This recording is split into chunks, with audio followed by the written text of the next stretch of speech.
Guys, this is a bike protest through Washington, D.C., and I wanted to use this video to talk about the bizarre actions of the National Guard that I saw when I was riding through there. So what you're looking at right now is I'm leaving Virginia Highlands Park in Arlington, Virginia, and starting to head towards the Washington Monument. So here's the route map for today. It's just a couple miles in Virginia, then over the bridge and a lap around the mall, and then I finish. So only 7.5 miles, nice easy last day. So I think this is going to have a lot of new people watching this video, so let me just recap what I'm doing right now. This is a moving bike protest. This is day 87 of an 87-day bike protest from San Francisco to Washington, D.C. So I called this protest Ride for Rights, and that's with the number 4. So the 4 rights were free speech, justice, education, and unity. Free speech was that so people could express themselves without fear of retaliation.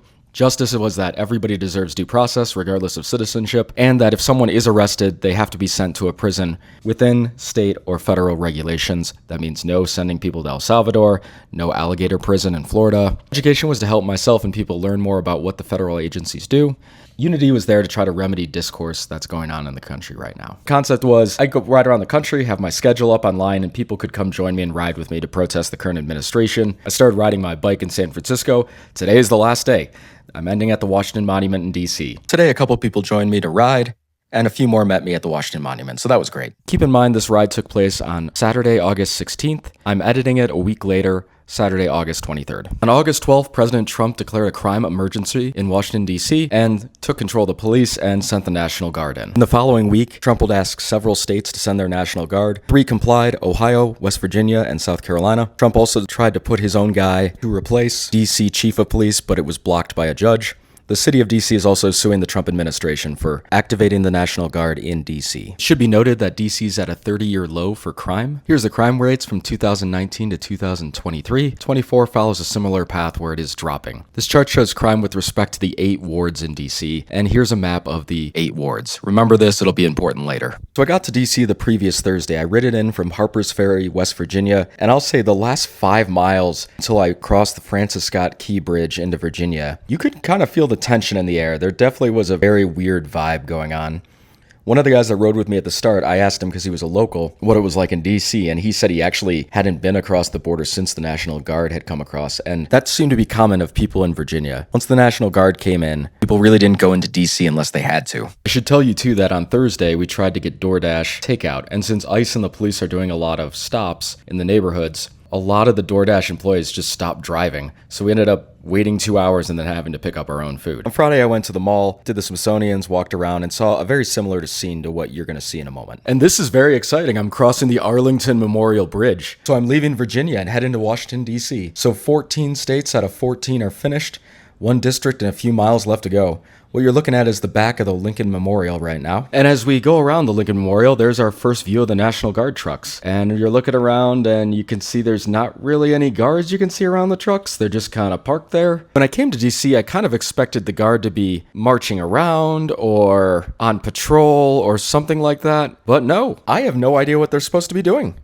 And from me watching them all weekend, I don't think they know what they're supposed to be doing. Here's some of the guard that's in town, and you can see they're just kind of chatting. And yeah, that's kind of what I've seen all weekend. Yesterday, which was Friday, was a bit different because it was boiling hot and humid that day, so many of the National Guard were just huddling under trees to get some shade because they were wearing full gear and probably just dying of sweat and dehydration. Today, we're kind of just milling about, chatting, doing tourist things like walking around and looking at the monuments. And let's take a look at that chart again that I showed you. This is the rate for violent crime in DC, and as you can see, Ward 7 and 8 has the highest crime rate. This coincides with what the locals told me about where not to go in DC. Let's look at the ward map again. So we're currently in Ward 6, and if you ask any local, the National Guard hasn't gone to Ward 7 and 8. So even though they're supposed to be there to remedy violent crime, they're not actually going to where most of the violent crime occurs. And that's my point. They are doing nothing. It looks like they received no orders. It looks like they have no idea what to do. It seems like it's a concerted effort to avoid areas where they theoretically could slow down the crime rate in DC. And I want to talk about what I saw in DC as far as today goes. So I was asking one of the guys that was riding with me who was local if this was usual there was this few people. This is the time Congress is taking a break. They'll be back in September. The guy did notice though, he said, yeah, there's a lot less people here. There's no Ubers kind of pulling over to the side of the road to pick up people. He doesn't see the tour buses. And at one point on the ride, the three of us were taking up 3 whole lanes in the road because there was no cars coming. This has definitely scared a lot of tourists away. A lot of the tourists I did see were clearly foreign. I'm guessing they booked their vacation out months ago, and we're not canceling at this point. So changing subjects a little bit, I want to talk about where the channel is going now that the ride itself is over. I have a bunch of shorts on the cutting room floor that I wasn't able to get done about certain areas and little history hits. I think about 10 days missing of the ride that I have about 40% done of each video. But really the big thing is I want to do a massive video on how to bike across the country and tell the whole story. And also I want to have a video about the political aspect and how different areas of the country receive different types of news. Now I'm headed to the Washington Monument to give a short speech for the end of the protest. Before that, I wanted to take a minute to actually thank everybody. This was a solo trip across America, but I certainly wasn't alone. So I had lots of family and friends take care of my stuff, help me out, look things up, sometimes bring supplies to me. Some let me stay at their place for a night or two. And there was people I didn't know before the trip who would just help me on the road with advice or driving me somewhere. There's also people who got me some interviews. That was wonderful as well. Overall, this was a really positive experience. This trip physically pushed me to the limit, and I needed every bit of help I could get. So again, thank you for riding with me. Thank you for helping me. Thank you for donating. Your help got me to the finish. Thank you very much. And without further ado, here is my speech. It is a simple fact we must face now and today that the current administration is using racial bias under the guise of citizenship status to suppress free speech, lie to the public, circumvent justice, and tear the American people apart. This is a threat to our democracy. Do not buy the lie that ICE, a group of unmasked men with an unchecked power that violate and harass the freedom of innocent people, are protectors. They are oppressors. Do not think an alligator prison without the most basic human amenities is meant for necessity. It was built for cruelty. Do not believe America was not great. America is great because for the past 250 years, people could express ideas freely. They could come to hide from dangerous regimes. The promise of equality, the ability to make something better of yourself.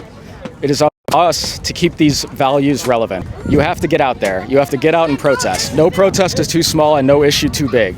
You need to make yourself heard. Do not accept a policy of cruelty. Do not fall to a path of apathy through selfishness and fear. This is your home and we are Americans.